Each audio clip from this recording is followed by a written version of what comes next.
This is the inaugural stream of Rhode Island Atheists. We are a nonprofit, nonpartisan, technically, educational organization dedicated to building a positive community for atheists, agnostics, humanists, and non-theists, fostering secular viewpoints, supportive of charitable contributions to the society, and protecting and promoting the separation of church and state.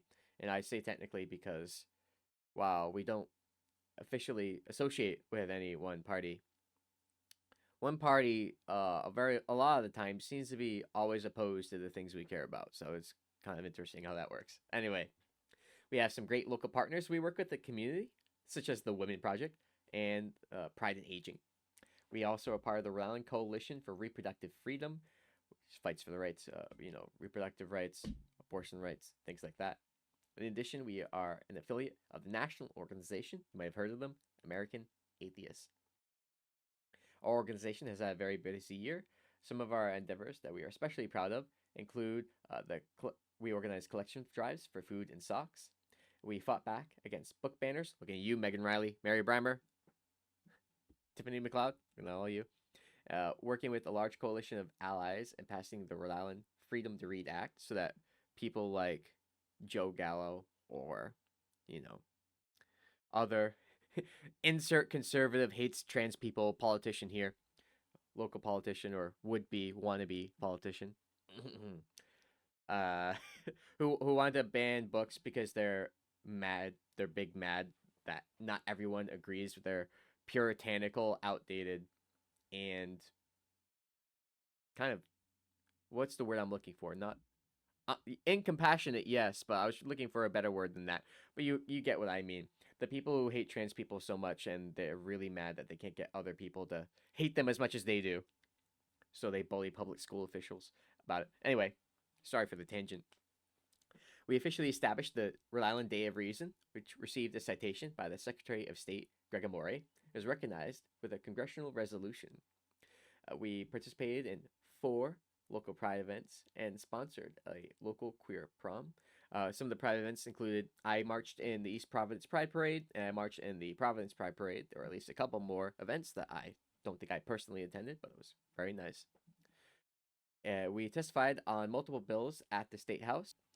We handed out food to the homeless and our Sandwiches Without Sermon event like we had in years past. Actually, this past year, the sandwiches went so fast. I know I was 15 minutes late, and I got there, and there was only one sandwich left. Like the previous year, we had literally walked around for hours, handing out sandwiches, and we didn't run out till the very end. And we didn't even get out of Kennedy Plaza this time at Sandwiches Without Sermons, and all the food was gone because people are having such a hard time. Trump going out of his way to shut down SNAP benefits did not help people, and they're hurting. And we saw that firsthand when we went to go help the needy. There's a lot more needy around than usual. Things are not looking good. Very ominous sign. For the end of the year, we have a heathen holiday party coming up on December 12th. That's gonna be at Aiden's Pub in Bristol, celebrating Yule, Saturnalia, Solstice, Festivus, and the holiday season. The Festivus for the rest of us, you could say. Please RSVP if you're coming. Joe, where do they RSVP? Are you talking like on the Facebook event? I think he means on the Facebook. If you go to Rhode Island Atheist Facebook, there's a Facebook event. RSVP to that if you're going. And it would be at on here I have 7 p.m. That's the right time, right? Well, I could literally just check.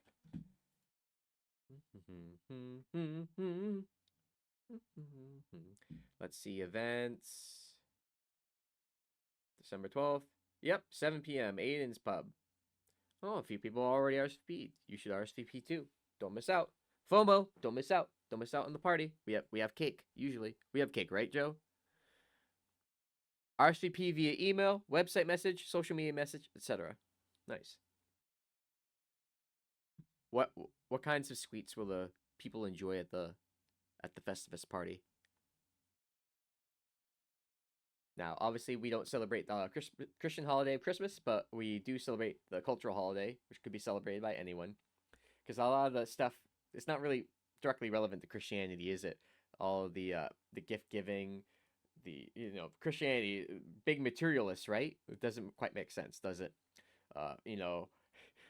Baby Jesus born to a jolly big man in a big red coat. Ho ho ho, baby Jesus, what do you want for Christmas? That didn't happen. I don't remember that part of the story. The Christmas trees. Not originally. Not a lot of trees around where Jesus was born. Were there a lot of pine trees just hanging around? Were there? I don't think so. Do they have pine trees in? Was it Nazareth? I don't know if they do. That's actually from the Yule tradition. That's the pagans celebrating the life during the winter. The pine trees staying alive and surviving through the cold winter months when everything else is dying. That was where the Christmas tree came from. It had nothing to do with Christianity. Kind of similar to Easter. The Easter bunny was not present at the crucifixion of Jesus. I double checked myself actually. All right, but no, it really the original Christian Christmas stuff has nothing to do with Christianity. It was all a pagan festival that the Christians took over and sort of what's appropriated, you could say, to convince people to convert to their religion from paganism. It's kind of like celebrating Halloween or Valentine's Day or other holidays. It's something that you know everyone celebrates. Not everyone celebrates. Most of a large proportion of the population of America celebrates. So you can bond with people over it. You can have similar traditions that happen every year. You have a lot of nostalgia. A lot of atheists grew up as religious people, me included. So you grew up celebrating these things, and it's an excuse to go talk to family, exchange gifts, receive gifts. Give me those gifts. Things like that. So have a nice meal. It's fun, and you can celebrate it without, as long as you don't make me pray at the dinner table, I'm good, kind of a thing. You know what I'm saying? It's one of those. And it's a lot of nostalgia. You have a lot of memories of doing it, even once you leave religion and realize that the whole, both the moral beliefs and the factual beliefs don't quite make sense, do they? But that's a whole different thing. But midwinter or winter solstice festivals have been celebrated since humans noticed that some days in the year are shorter than others, also colder. And, you know, a lot of Christians made a big stink back in the day. I know when I was in college, the whole red Starbucks cup thing, crazy.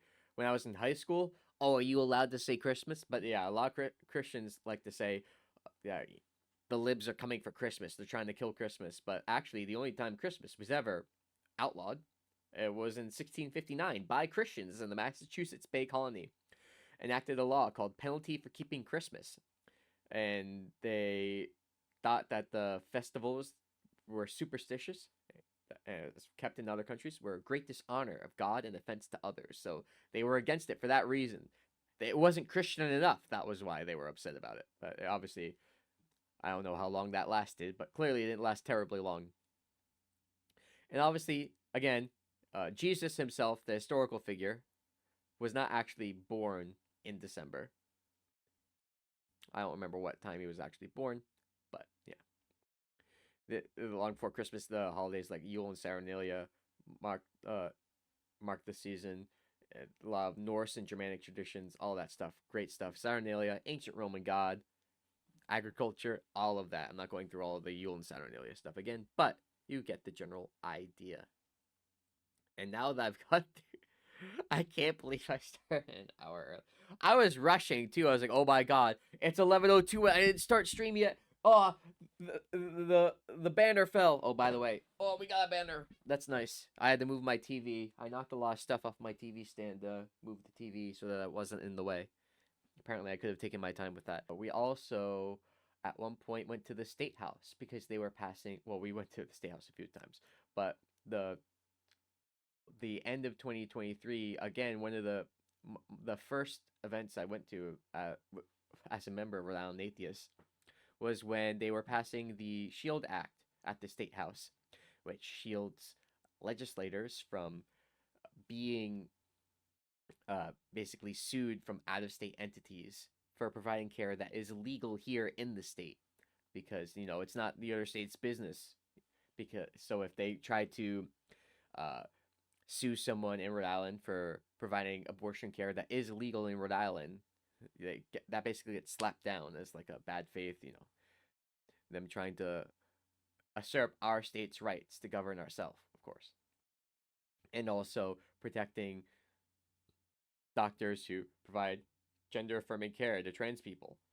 If an out of state entity tries to sue for providing care here that is legal here, that is not allowed, and they're protected from that, which is important because you do not want doctors making decisions when they're discussing with the family and with the doctor. The state should not be coming in and dictating to those two parties what kind of care is allowed. Obviously, that is not a good thing. I've also through Rhode Island Atheists, met a lot of the opposition activists who say very mean things about me. So it's a fun back and forth that we all have. So I think a lot of our Warwick meetings, we have the smaller group. We had a meeting in East Providence, and there had to be like 24 people there. We like packed that art studio. There were so many people. Oh, and then of course Jennifer. I think she painted the painting of Roger Williams that got put up at the State House. And thank you for Secretary of State Greg Amore for supporting us doing that. Also, Secretary of State Greg Amore, champion right now, defender of the American way and of justice and the people and self-governance right now, because the Trump administration's trying to basically take state voter information that they're not supposed to have access to. The details I'm going to need to review again. Actually, I can just pull it up right now. But he is resisting them at his own peril. So that is awesome. Let's pull up an article about that real quick. Greg Amore sued Trump administration.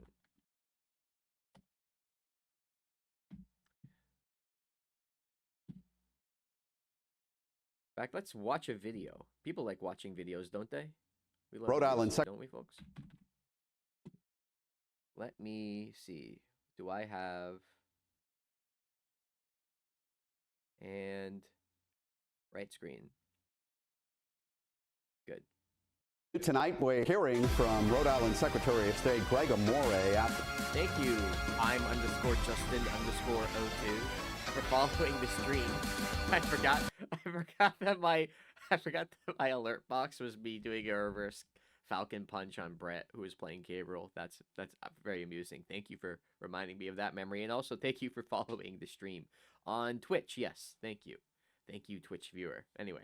After he and his office were sued by the Trump administration. They were sued over their refusal to hand state voter records to the federal government. State voter Caleb records. Fish. Whoa, hold on. Why is my webcam? Oh, I know why. Wait, do I know why? I think I know why. Oh, you know what it is? It's underneath. Anyway, let's get my beautiful face on there again. Okay, listen. All right. Spoke with Amore and joins us with what he's saying about the lawsuit. Well, Secretary of State Greg Amore tells me he's not surprised by this lawsuit. In fact, he says he was expecting it. He tells me he believes his office did nothing wrong, and they're prepared to defend their actions in court. It's very clear to us that this is an attempt to undermine confidence in our elections. Rhode Island's Secretary of State now in a legal battle with the Trump administration. It started back in September when the Department of Justice asked Greg Amore to hand over the entirety of Rhode Island's voter registration file, which includes personal information, last 4 digits of the Social Security number and driver's license numbers. So that same month, Amore denied their request, which he called unconstitutional. And he's right too. We need people who are tougher.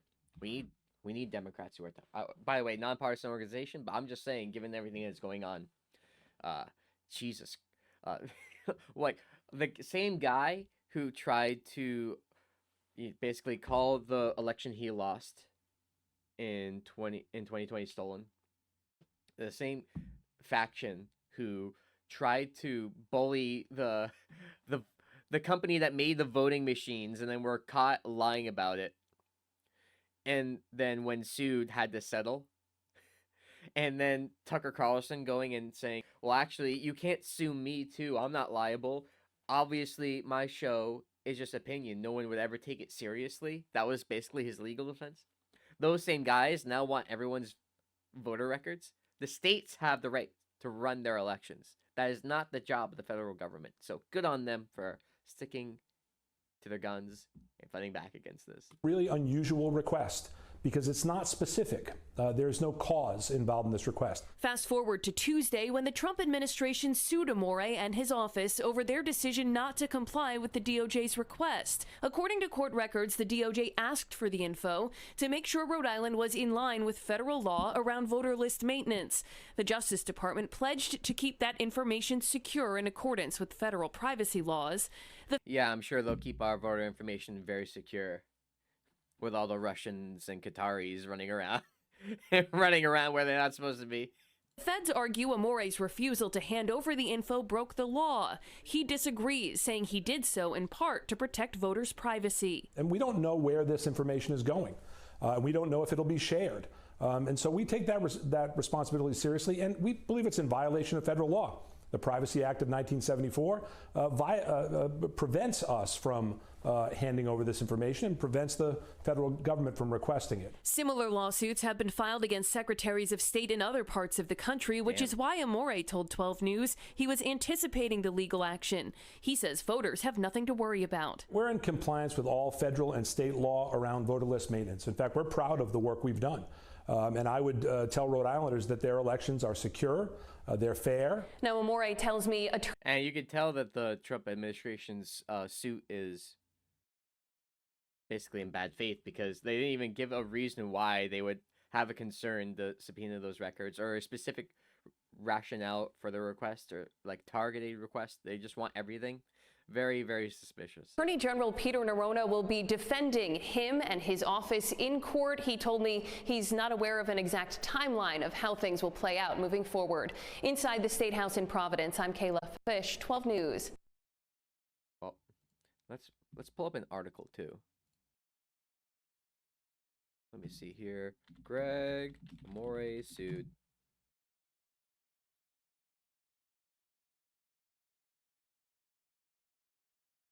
That's an activist website. What about well, Projo is paid, so I probably can't read this article, can I? Oh no. I think I got it. It was only a matter of time before the US Department of Justice, chat up, under President Donald Trump would add Rhode Island to the list of states it is suing for refusal to hand over personal information such as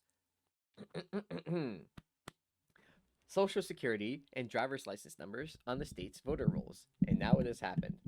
On Tuesday, December 2nd, Secretary of State Greg Amore confirmed that the Department of Justice's Civil Rights Division had filed a lawsuit against Rhode Island. In his statement, Amore said the lawsuit, like those filed in other states, is a continuation of the current presidential administration's unconstitutional attempts to interfere with the elections processes all across the country. Let me wet my whistle.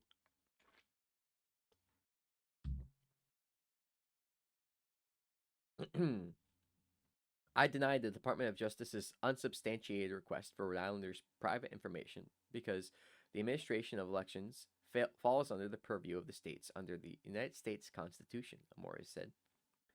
One of my most important responsibilities as the chief state election official is safeguarding the data privacy of Rhode Islanders who entrust us with their personal information when they register to vote. I will continue to fight to protect it. What does the lawsuit say? The lawsuit arises from the Attorney General's investigation into Rhode Island's compliance with federal election laws, according to the complaint. One of those laws prohibits states from processing voter registration applications without obtaining and verifying certain identifying information from the applicant, according to the filing. On September 8th, the DOJ demanded Rhode Island turn over a computerized statewide voter list that contains all fields, including the full name, birth date, residential address, state's driver's license number, and the last 4 digits of each registered voter's social security number. Oh, shit. I didn't realize. Hold on. I didn't realize that my gamer tag was there. What to do? Hold on, I got this. Aha! There. Much better. Gotcha, Joe. On September 16th, 2025, Amore sent a return letter that said he would be pleased to voluntarily provide a copy of the publicly available voter registration list, but I must protect the personally identifiable information of Rhode Island voters. He said he would not, without a demonstration of proper legal basis or a court order, provide the personally identifiable information the federal agency is seeking, including the state driver's license number and the last four digits of the social security, I feel like Dan Saltman, number of each registered voter. His refusal was described this way in the federal government's filing. Through the 17th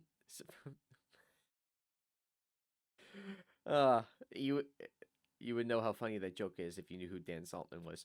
Through the September 16th letter, Secretary Amore refused the Attorney General's written demand made through her representative, the Assistant Attorney General for Civil Rights. Made through his representative, did they mean? Oh, no, the Attorney General's written demand. Excuse me, Pam Bondi. In the filing, the federal government asked the U.S. District Court to order Amore to provide the Assistant Attorney General for Civil Rights an electronic copy of Rhode Island's statewide voter registration list within 5 days. That includes all the denied information. The ACLU of Rhode Island called the lawsuit a major threat to the privacy of Rhode Island voters. Oh my goodness. I forgot more of them. Got it. All right, I got the rest of it. The branding is removed.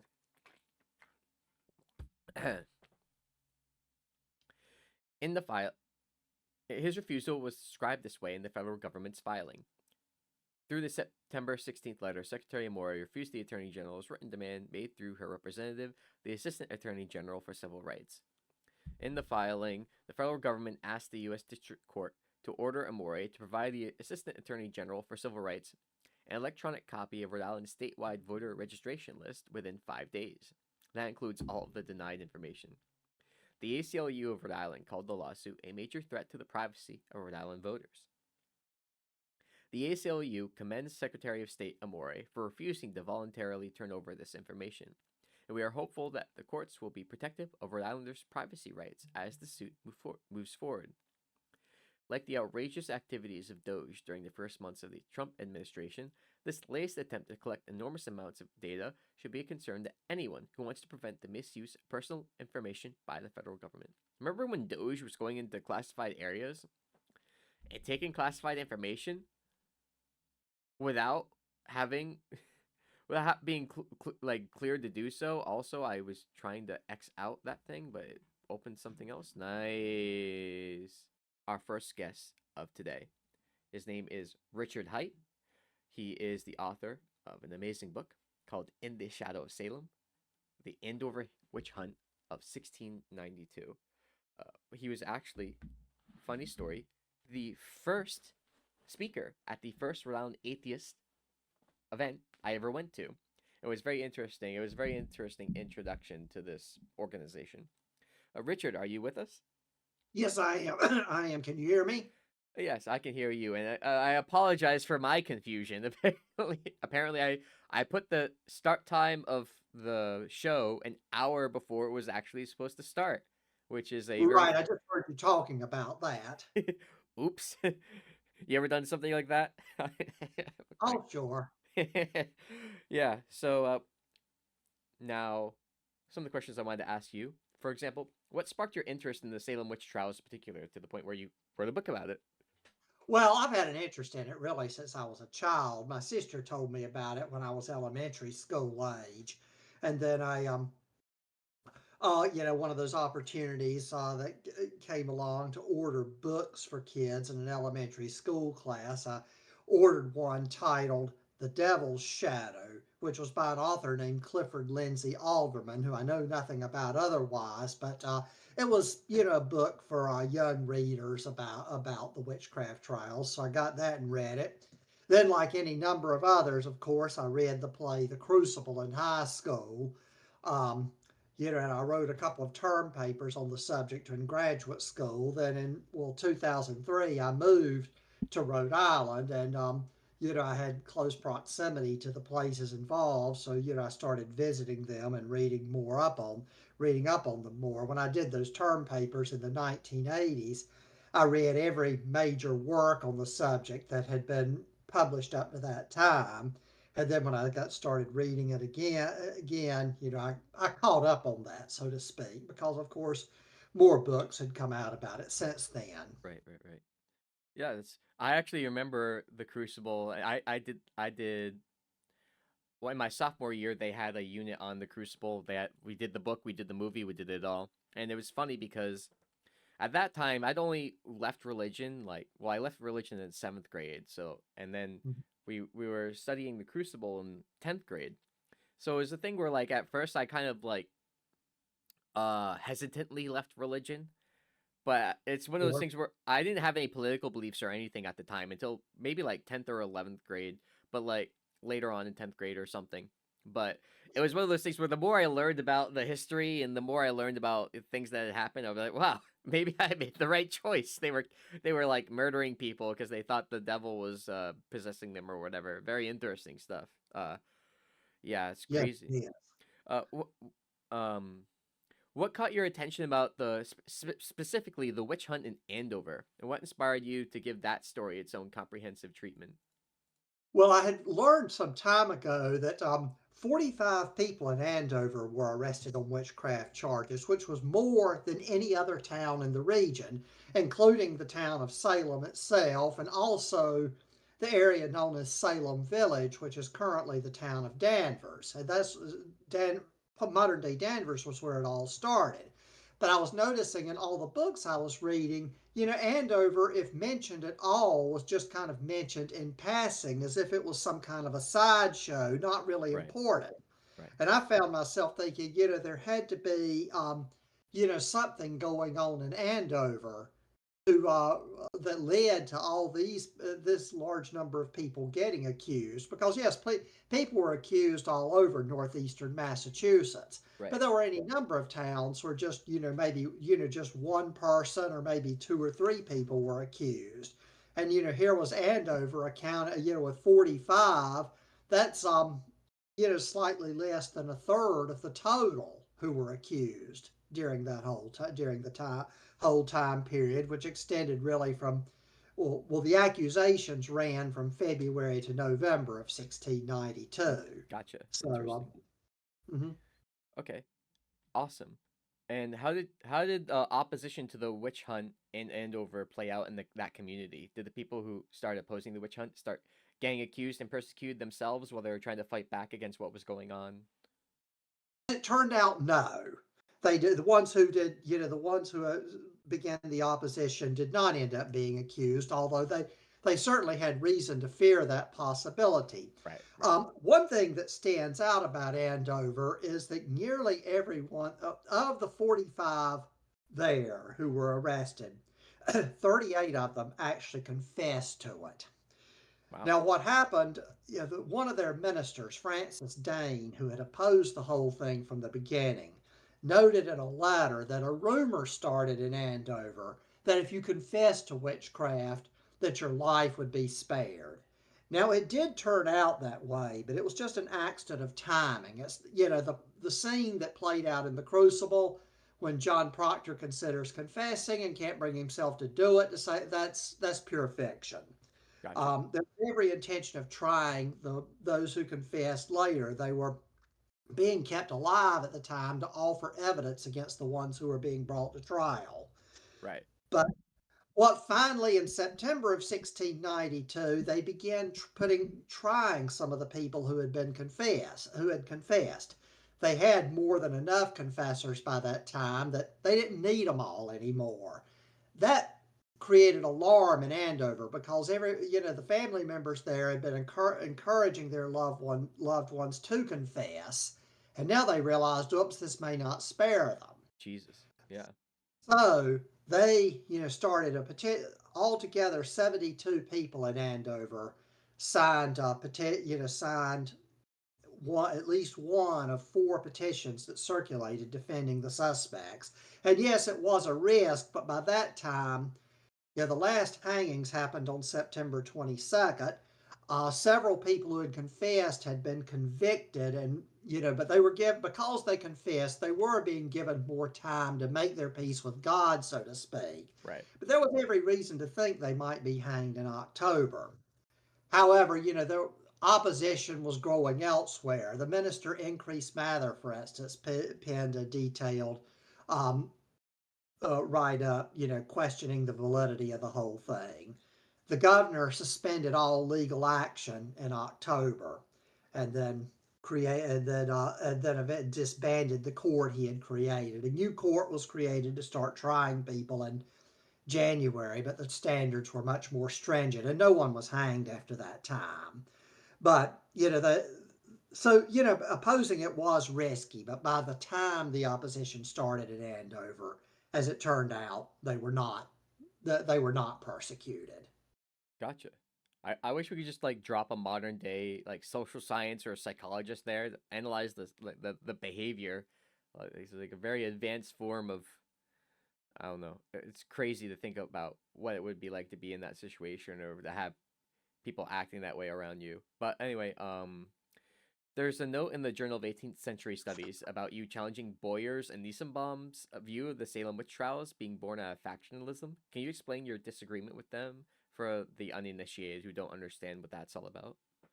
Okay, well, the note there does not, does not get the point that I was making precisely. Oh, okay.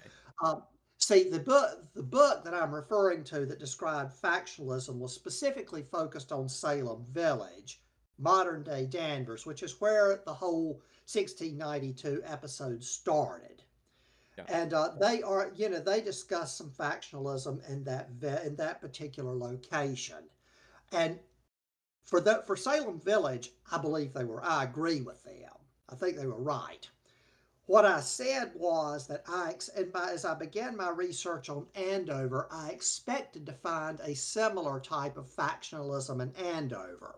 Right. For one thing, the town of Andover had already been informally divided into north and south ends. And see, what I was expecting to find was a situation of maybe finding the accusers coming from one end of town and the accused predominantly from another section of town, because that was kind of how things played out in Salem Village. It was people in the more western, more rural areas who generally supported their minister, right. Who were more often the accusers, and the eastern part of the village, closer to the town of Salem, who were more often accused. But at Salem Village, I think that was valid. In Andover, though, it did not turn out that way at all.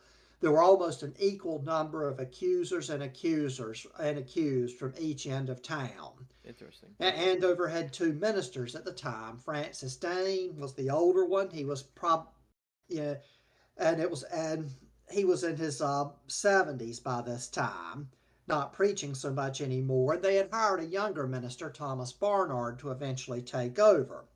I knew Francis Dane had opposed the whole thing from the beginning. Now, some historians, without really looking at it, were concluding that Thomas Barnard was maybe the leading zealot who was supporting the thing, and that I thought maybe factions lined up behind both of them.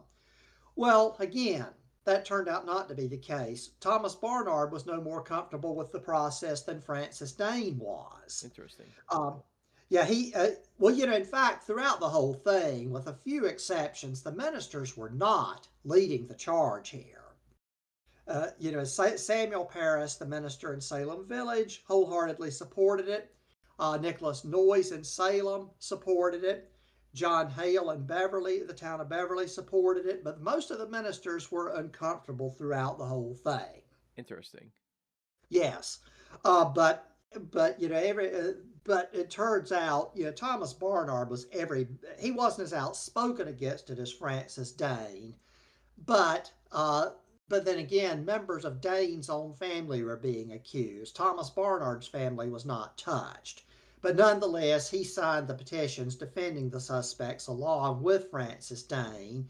And it became apparent later that, members of people and family members of those accused had a very high opinion of Thomas Barnard, which wouldn't have been the case if he had been, leading the charge on the witchcraft trials, so to speak. So it was, yeah, what did kind of play out in Andover more so than anywhere else is that once one member of a family was accused, others were likely to follow. Right. Martha Carrier was the first person from Andover to be accused, and when you look at her entire extended family, when you get into not only her sister of hers who was accused, but and her own children and nieces and nephews. She had cousins accused. She was related to Francis Dane by marriage. He was the husband. He was the husband of her aunt, and so ultimately 17 members of her extended family, who was also Francis Dane's extended family, were accused. Goodness. She was the only one who ended up being hanged. But the rest of them made it to October or whenever it was when the whole thing kind of collapsed. By October, it kind of collapsed. May, it was still going strong in May. Now, Martha Carrier was the first person accused in Andover, as I noted, but things didn't really take off in Andover until July. She was accused in May, but it was somebody, Joseph Ballard of Andover, whose wife was quite ill, at the prompting of some of his neighbors, invited two of the afflicted girls from what was Salem Village to examine his wife to determine whether or not she was bewitched. Well, not surprisingly, they said yes. Right. And that was when things touched off in Andover. Yeah. By the way, when you said that it was a minority of so a majority of ministers were uncomfortable, were you referring specifically to Andover, Salem, or both? Oh, the whole region. Yeah. Not just Salem and Andover. I mean, both in Andover were uncomfortable with the proceedings. Increase Mather was throughout. I mean, Cotton Mather kind of sat on the fence. He's often been portrayed as a leading zealot. His role in the whole thing has been over Hite. But ministers throughout, some of them were being quiet, but they were not, really, with the exception of Samuel Parris in Salem Village, they were not leading the charge, so to speak. Interesting. So Yeah. would you say it was like a minority of ministers who were pushing this, or was it you said in Salem it was the rural people against the less rural, the more city-centered people in the east? Yes, to some degree, because the people in the eastern part had more commercial ties to Salem town, better economic opportunities. The book by Paul Boyer and Stephen Niesenbaum points this out. The ones in the western part of the village, were mostly, strictly farmers. They didn't have access to, the economic opportunities to Salem Village. Of Salem town. Excuse me. And so they just those people more staunchly supported the minister Samuel Parris, whereas those and with the stronger commercial ties to Salem town tended to be more in opposition to him, because he just there was just something about his personality. He did not he had a problematic personality in some ways, and one thing that is noteworthy about Salem Village is that they had not yet acknowledged the so-called halfway covenant, which dated back to the 1660s, when the halfway covenant allowed people whose parents were not church members to potentially become partial church members, so to speak.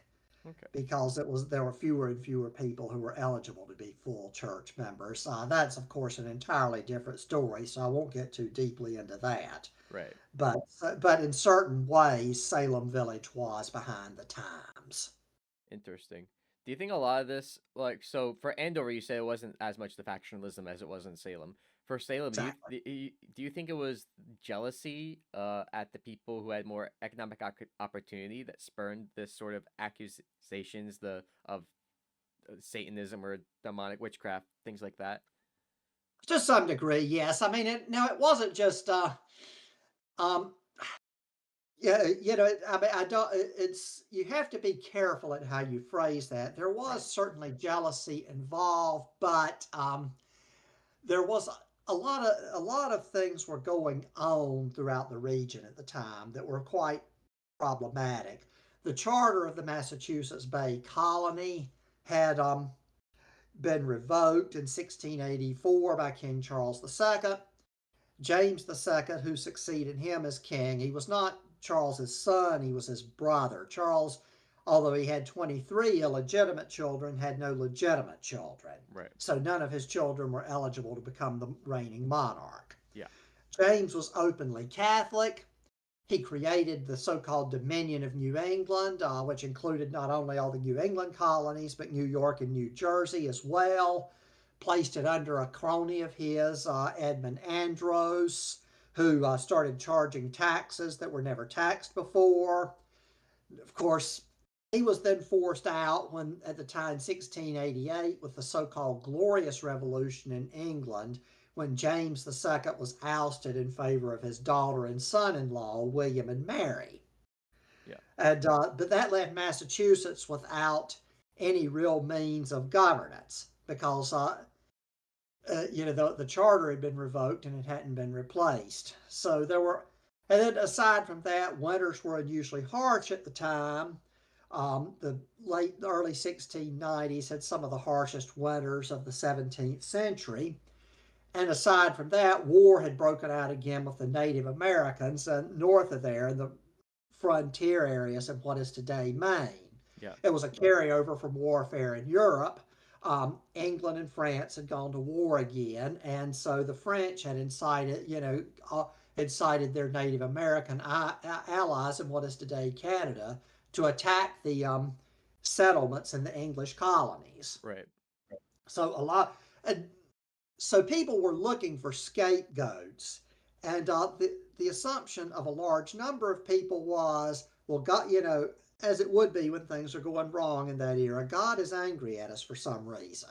Yeah. And so they began thinking, well, people are probably, going in league with the devil, and therefore so God is punishing all of us because of this. And so, if you had a quarrel with somebody or what have you, that angry at or some thought that someone was angry with you, you might think, okay, maybe they're a suspect. Gotcha. Now, how would you personally respond to a fundamentalist Christian who today believes the witch trials happened because of an actual epidemic of witchcraft?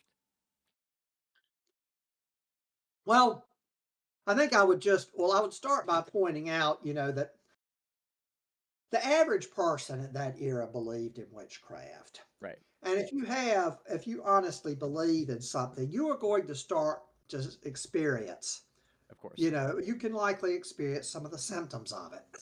Like some of the it was mostly young girls who were, from their, prepubescent to early adolescence who were claiming affliction. Yeah. But the general way that people were thought to practice witchcraft and bring harm to someone was possibly through creating puppets and, either squeezing them or sticking them with something and imagining the person you want to harm. Yeah. If you believe in that sort of thing and you believe it really will work, and you find out or suspect someone's doing that with you, you can experience the actual symptoms. Right. But they're psychosomatic. They're not organic in any way. Yeah. That's a part of it. And the other thing we have, of course, if you have those kinds of beliefs, you're likely going to experience some pretty extreme nightmares because of it. I have no doubt that some of the so-called, the alleged attacks by witches that were talked about came to people in nightmares. There's much, and in a time like that, I'm sure more people believed in that era that nightmares were actually some manifestation of reality. We have to remember that, you know, uh, the world was much, darker in that era. And I'm not talking about, a mental status. I'm talking about literally, physically darker. Yeah, And when the sun went down, your only light was fire. exactly. If you had reason to go out in dark, unless you were carrying a torch or something, you could, you're not. There's no street lights. Spooky stuff. Spooky stuff, and when there's a lot of things that have since been explained by science that people don't that were not known in that era. Another thing I often think about is correct. Okay, I wear glasses. All kinds of people today wear, have corrective vision in some way. Now, corrective vision goes back, corrective lenses go back much further than that, but they were generally only available to the elite. Of course. I often think that had to be any number of people in that era who had vision problems Yeah. that they could do absolutely nothing about because they had no access to the means. Right. And in that time period, how many people thought they saw something that they really didn't see, or misunderstood what they saw simply because they had poor vision. Exactly. I often think of that, in the description of some of the things that are described in the Bible or in earlier writings of that era. Is that how much of it came out of simply, poor vision that people had no means to do anything about? Yeah. That makes sense. As somebody wears glasses themselves, I can imagine that. Um, do you see any modern parallels to what took place in the witch trials? And does it remind you of what played out during, for example, McCarthyism a bit more recently? And do you see us in the future experiencing phenomenon like this? I think we're going through something like it right now. Exactly. And To can be you honest, elaborate? Yeah. sure. Well, I already talked about some of the things that were going wrong at that time and people looking for scapegoats. And while the things that a lot of the things that people see as going wrong now are not as real as what was talked about then. Okay, I think back to the era of the Obama administration. Right. Um, I think that a large number of people were frightened by the fact that an African American could actually be elected as president of the United States. Yep. And then, of course, there's also, so there was also the fact that there was a lot of talk then that by the year 2050 that we will be a majority minority country. I mean, people of European background may, by that point, still form the largest group, but it would no longer be a majority.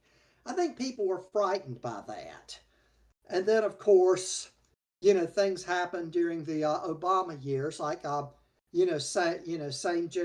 same sex couples obtained the right to marry, Yep. and their rights advanced in other ways. A number of people were, I think, very frightened by that. And so there was a longing to go back to it. And then, you have somebody like Donald Trump come along. Now, he didn't really speak out much against the gay community. By the second, during his term, he began speaking out much more against the trans community. Yeah. But people were looking for scapegoats. Okay, he comes up with immigrants from Latin American countries.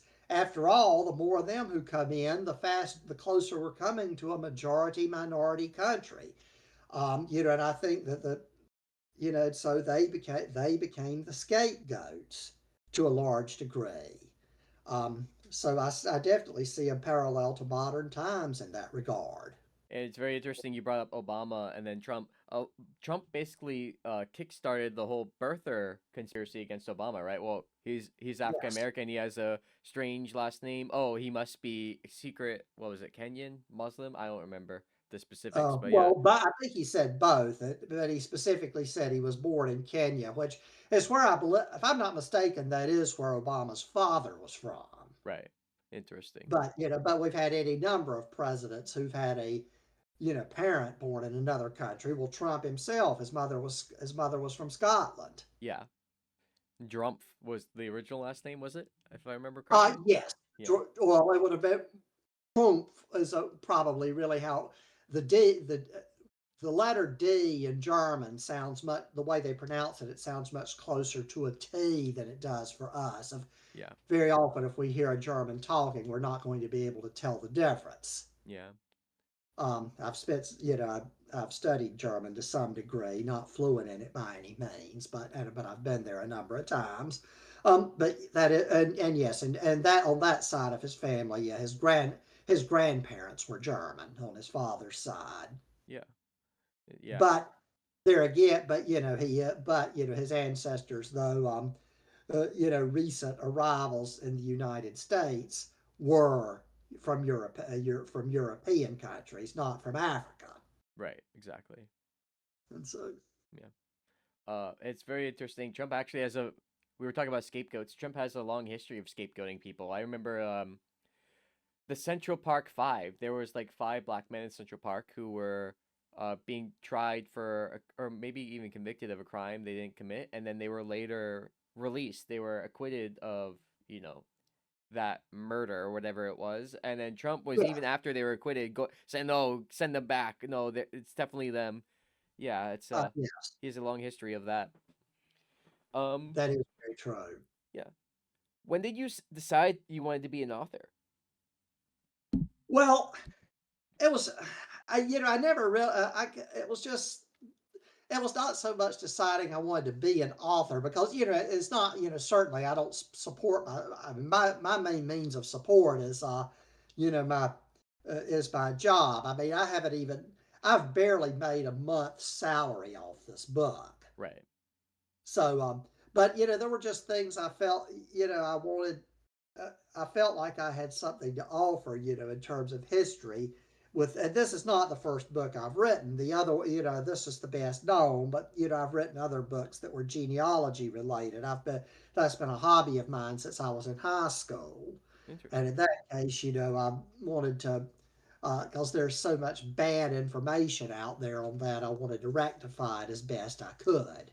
Um, it was just to get word out about some things. Get my, give people a chance to see my own perspective. If you don't mind me asking, what is your main job? Oh, I work at the Rhode Island State Archives. Oh, So right, my I knew job that. Yeah, is records coordinator, and so I work with state agencies on their records to a large degree. that's interesting. Um, Mhm. yeah. So I guess, well, you're not necessarily like you're being an author isn't supporting you, but you do seem to have a big interest in history because you work at the Rhode Island State Archives. What sparked your interest in history? I think you said that since you were a child, you were interested in the Salem witch trial. So, Yeah. was that the initial spark for I like history, I Well, like reading about it? it wasn't the very first history topic I became interested in. You see, I can pretty specifically pinpoint the interest in history, and that the first presidential election I remember was 1968. That was the year Nixon was elected to his first term. And I remember seeing a cover of a picture of a large number. It was some kind of artist rendering of all the previous presidents of the United States. And I was talking to my parents about it, and then my dad got out our World Book encyclopedias and took me to the page where that named all the presidents. Nice. And I started. Each one had his own entry in the World Book Encyclopedia. I started reading a lot of those. I was kind of an advanced reader for my age, I guess. Nice. That's awesome. Because I was only, the 1968 election literally happened on my 7th birthday. Wow, that's And fun. so, and then my dad at the time was a huge Nixon supporter, so I kind of got brainwashed. Oh no. Gotcha. But besides that, as a 7-year-old child, you like the idea of having the same first name as the president. Of course. Yeah, And that's so, very. I could be uh, the next one, kind of a thing. yeah, yeah. And then, but then, I started developing an interest in other things, like, a number of kids, an early interest is military history. I became very interested in both the Revolutionary War and the Civil War. Right. And then but then, the Salem witchcraft trials thing was only kind of a side interest at the time, although because I didn't read a lot of detail about that until really I got to college. One of my history classes had us read a book on it, and then as an undergrad, and then it was in grad school I wrote the term papers. But I kind of drifted away from history. I guess when I was in my teens, I got more interested in sports.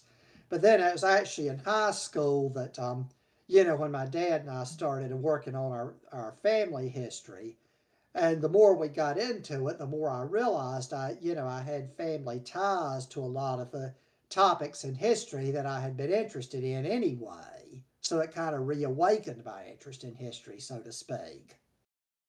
That's really awesome. It's a really awesome story. Um, by the way, what is it like working for the Rhode Island State Archives, and how does that help you with your research for topics that you're interested in, like this? Well, I mean, of course, I work most of my direct responsibilities involve records that have been created now or within the last, Oh, couple of gotcha. decades. Right, makes sense. And so, and I've always, as far as history is concerned, I've always been much more interested in earlier times. I've never done research too many 20th century topics. Okay. But nonetheless, having it available. I mean, I don't do personal research in the archives. Uh, if I end up ever writing on any kind of Rhode Island related topic, it will be after I retire, Okay. um, which Interesting. is Do you have probably any at in this mind? point. Not Rhode Island specific, no. For one thing, see, I should point this out about Rhode Island is that it's, as far as there were never any witchcraft trials in Rhode Island, Based. and in fact, in the one that the previous one, or prior to Salem, the largest outbreak had been in the area of Hartford, Connecticut, in 1662 and 1663. I think 11 people were accused, 8 were tried, 4 were convicted, and all of those convicted were hanged. But Jeez. some of the ones who were accused at that time actually fled to Rhode Island to escape persecution. Huh. Rhode Island was a very religiously diverse colony from the very beginning. Which maybe it protected it from that kind of mass. Uh, I don't know what to call it. Hysteria. Like Yeah, yeah, I think probably it layered. did because Yeah. there were witchcraft trials in Connecticut as well, and Connecticut, although it began being settled just a few years after Massachusetts, but in a lot of ways it was an outgrowth of the Massachusetts Bay Colony. The people, a lot of people, the early settlers of Connecticut had been in Massachusetts for a few years first, and more land became available in what's today the Connecticut, and so a number of the earliest settlers had lived in Rhode Island a few years. That eventually, of course, New Haven also became a port, so people would go directly to New Haven. And New Haven at one time was actually a separate colony from the colony of Connecticut. I Huh. don't think that lasted very long. Interesting. I didn't know that. It's just like what's today southeastern Massachusetts was at one time the colony of Plymouth. It was only merged with Massachusetts Bay in the charter of 1692. So we have 6 states crammed into a very small area today, but it could history taken a slightly different course. We could have 8. There could be a state today called Plymouth. There could be one called New Haven. That's crazy to think about. Yeah, New Haven, I think, is less likely because I think it constituted just most of what is today the town of New Haven and maybe a few towns immediately around it. But Plymouth constituted all of southeastern Massachusetts. If it was a separate state, it would be larger than Rhode Island. Massive. Yeah. Interesting. Oh, Hmm. wow. Well, So, working on any new books? well, I've just mentioned, my interest in genealogy. And the book I wrote before this was called, as a number of stories get passed down in families verbally that people take as gospel. Yeah. Uh, you know, when you actually start doing research into it, you find out that those things aren't true. For instance, my father, I grew up believing, and my father grew up believing the same thing, that the origin of our last name was Dutch and that our ancestors were from the Netherlands. When it turned out, when we researched it, no, it wasn't the Netherlands. They were from modern day Germany.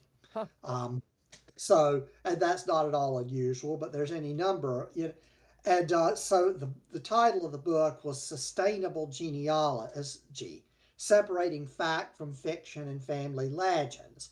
Well, I was just been talking to the publisher of that book, and because, of course, with the use of the internet and genealogy, all kinds of things that are not true are being being posted on people's family trees on the internet. Yeah. So, Huh. because if you have an account with Ancestry.com or any of the others, you can post anything there. And it might not Um, be accurate. right. I mean, some people, probably just make, some people could just make up things if they wanted to.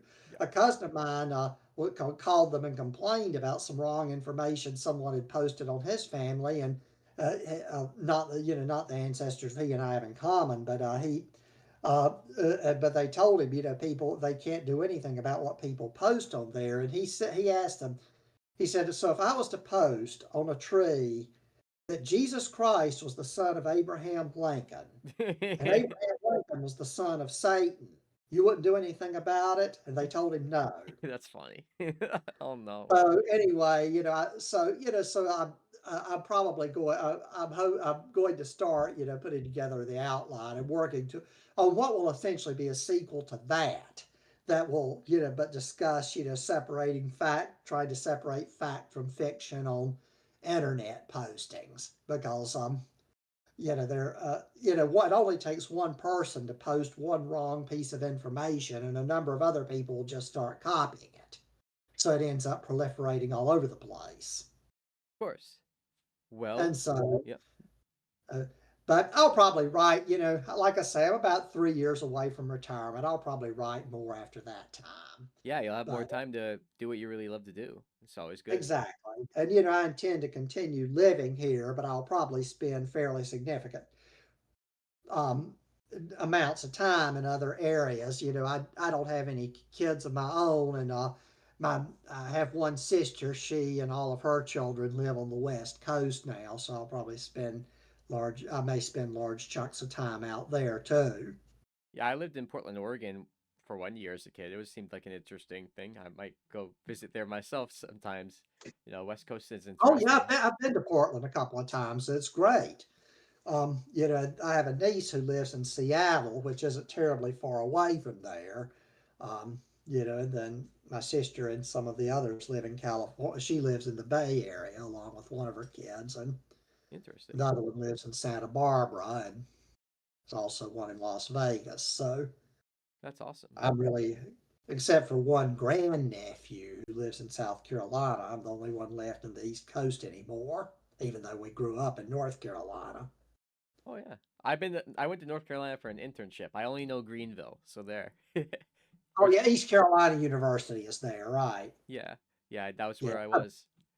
yeah. I grew up in a small, very rural community outside of Fayetteville, and then went to college in both Chapel Hill and Raleigh. N- Nice. Well, Richard Hite, thank you for talking to me today. Now, I believe people can find your book at westhomepublishing.com. Um, Yes. is there any other places where people can find your work or find you or the things that you do?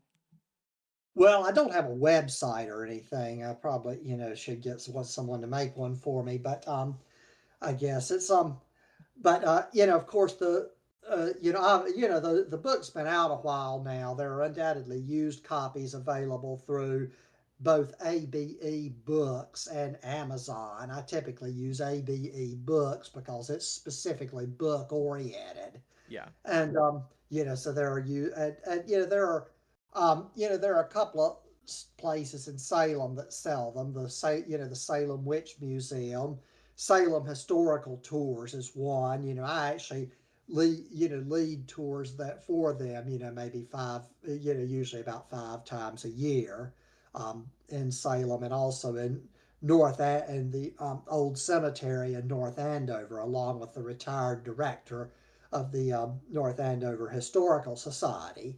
I should point out the town, what is today North Andover, is Yeah. actually the oldest part of what was the town of Andover.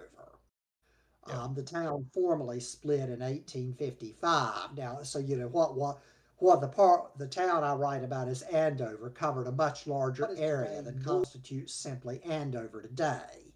Yeah. It included both of those towns plus parts of what is today Lawrence, Massachusetts. Um, and so, but although people were settling in what is today Andover, by that time, that constitutes most of what I call the south end of Andover. But yeah, the North Andover Historical Society has copies of my book. Um, and a lot is another place. I don't know of any other place in there or Andover that carries it for sure. Some might. It was released in paperback 2 years ago. It had been strictly hardback prior to that. Awesome. Well, thank you for taking the time today. Again, I'm sorry for the initial confusion and the interruption of your breakfast, but yes, Oh, that was okay. Yes, I told Joe I tend to sleep very late on weekends, so I yeah. start my day kind of late. But I was what confused. I see. I thought it because of the time. I thought at first that what you were doing was a test, Oh yeah. and It probably should have been. That would have been good, wasn't it? Ah, man. but that so that's why I was caught off guard initially when you started asking me questions that time. Yeah, there must have been like earlier discussions about times, and I must have just Uh-huh. not updated my phone calendar or something. Even though Oh, literally a few days ago I recorded a promo and said 12 p.m. I was like, oh, yeah. phone 11 a.m. Gotcha. All right, good. Okay. Oh no. Yeah. Uh, Okay. Well, hey, thank you for the opportunity. no And problem. let me put in another plug here, if I may. Yeah. There is a documentary in the works called The Last Witch. It refers mainly to Elizabeth, a young woman named Elizabeth Johnson, she was convicted of witchcraft in 1692. She was from Andover, but she was not. She was one of the ones who was convicted but not hanged. Yeah. And one of the things I learned in my research was that although everyone else who was convicted, whether hanged or not, had been formally exonerated of the charges, she never had been. Oh, So, I communicated with some people in North Andover and met a teacher at the middle school there, and their students launched a project to get her formally exonerated by the Massachusetts General Assembly, and that happened in 2022. that's awesome. There's a documentary in the works titled The Last Witch, The last which witch. Nice. in fact, next weekend I'm going to be, I've already recorded quite a bit for them. I'm going to be meeting with them next weekend. I think the likely time that will come out is in about 2027. Huh. So, you Interesting. know, uh, yeah. So I just wanted to make you aware of that was going on.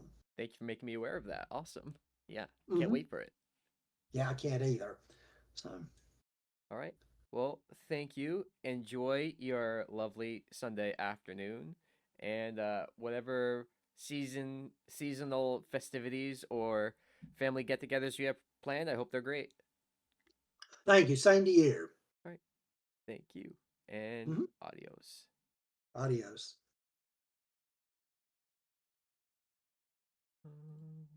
All right. Awesome. Now, does anyone in any audience, Facebook, YouTube, Twitch, Kick? We couldn't get on TikTok because we don't have 1,000 followers on there yet. Does anyone? I don't like the way that it shows that. Anyway, does anyone want to come in here and ask questions or comment? Anyone from the There. Oh yeah, we have a Discord that you could call into. Oh yeah, I was talking about how my 10th grade high school class, we did a unit on the Crucible and on the Salem witch trials. I'm trying to think, did I know about the witch trials before that year? Probably, right? You would think so. I wonder if my Catholic school talked about it. Do you think they talked about it? But I was writing a writing piece for that same class. That lady was the then principal's wife. I remember that. She seemed nice, all right.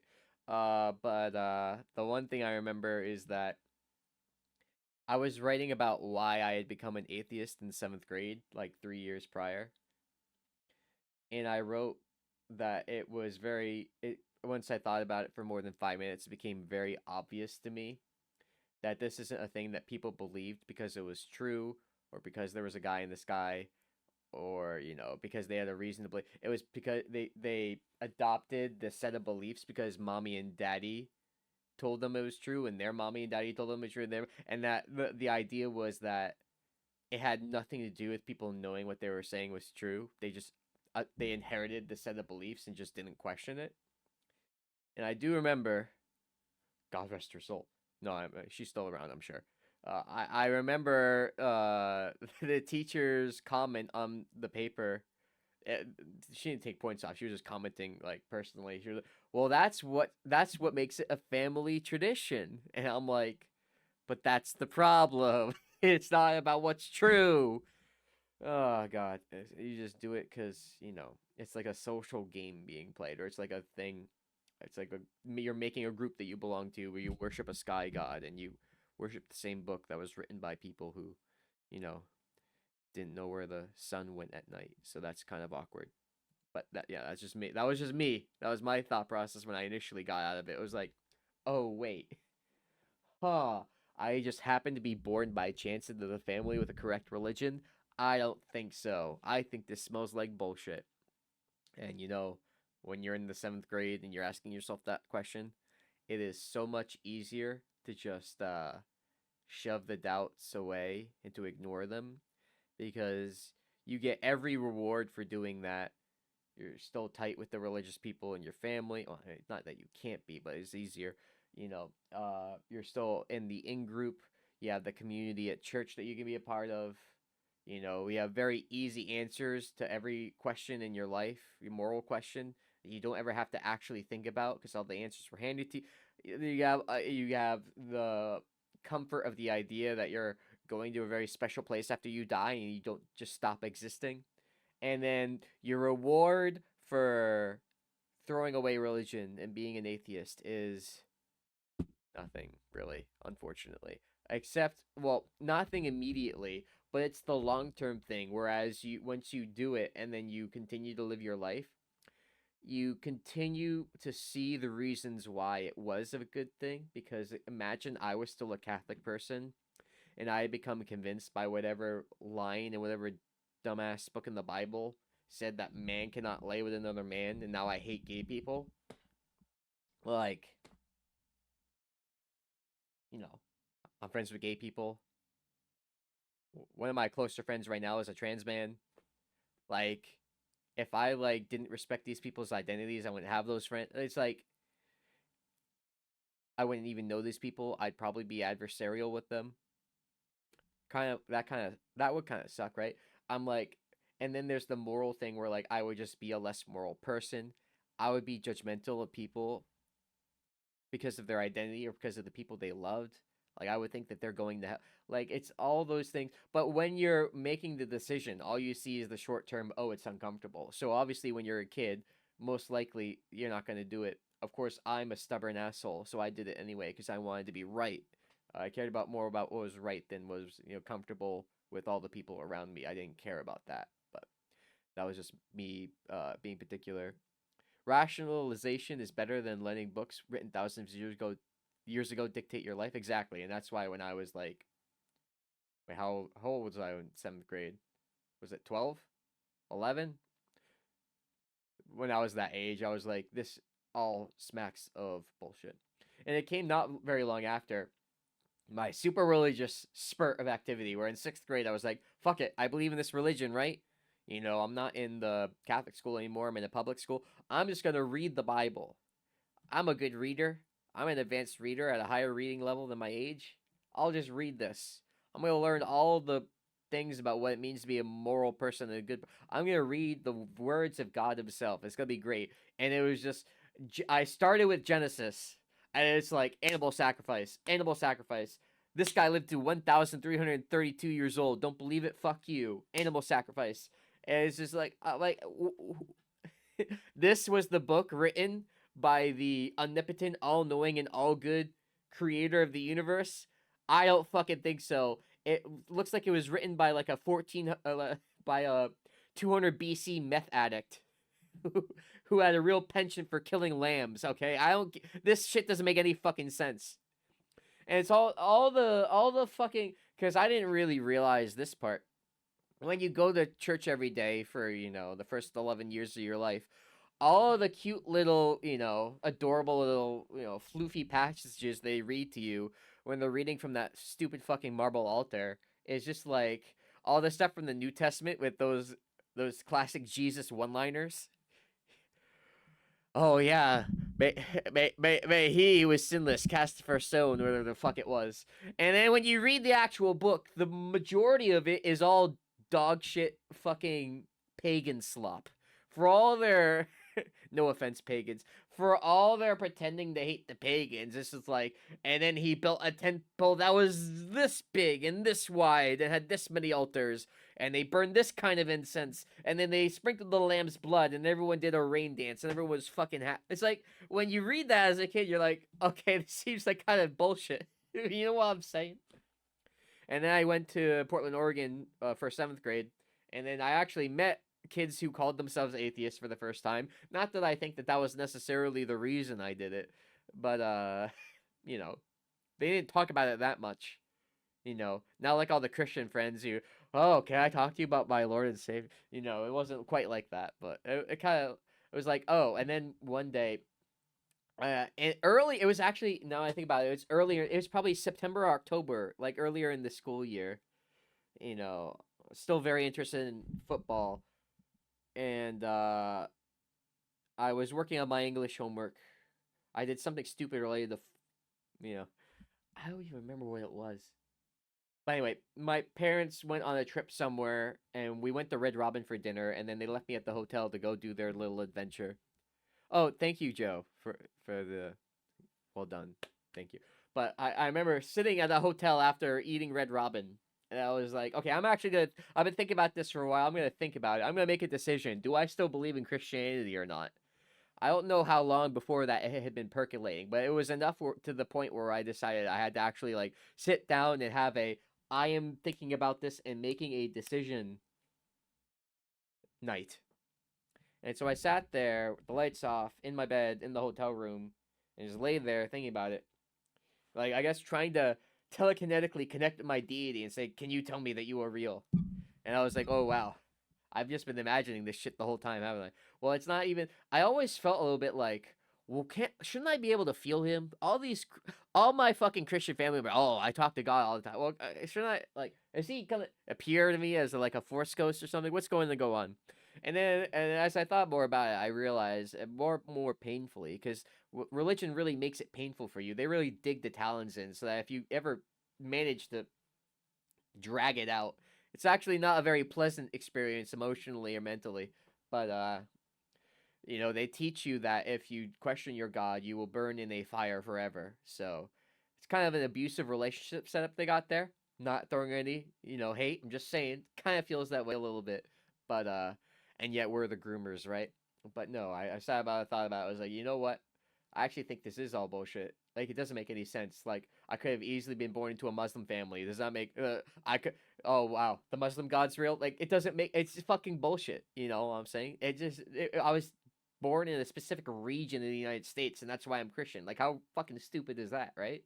So that was my thought process at the time. And, you know, I didn't even have any political beliefs or anything. That came later. When I started forming those, I was even more happy that I had fucking left that bullshit, because who knows who I would be now if fucking I didn't make that decision. So I sort of slowly and painfully, okay, Jesus, I'm letting you go. You know, imagine that you're cross above me. Okay, goodbye. I know you're not real anymore. It's like Frosty the Snowman fucking walked off into the distance, never to be seen again, kind of a thing. And yeah, that was my 7th grade atheism journey. How was yours?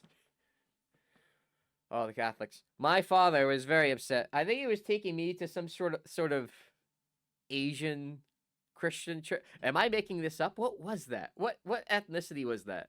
Hold on. I'm looking this up. Google Maps.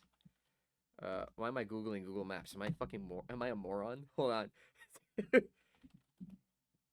What was the church near us? I'm doxing 7th grade me's address right now in real time. Was it near this prime rib place? Well, I'm gonna bring it up, and then I'm gonna, because you went up, you turned right, and you went up the hill a bit. There's a church somewhere. Does it still exist? Dude's Grill. I'm not gonna remember any of this shit. If I remembered how many blocks it went up, I would be able to find it in a heartbeat. But like, Vietnamese. He took me to a Vietnamese Catholic church. That's crazy. Dad, I don't think we're Vietnamese. I'm not sure about that one though. I thought we were Irish or something. Can I get like a street view though? I feel like a moron. I know. Oh, it's this one.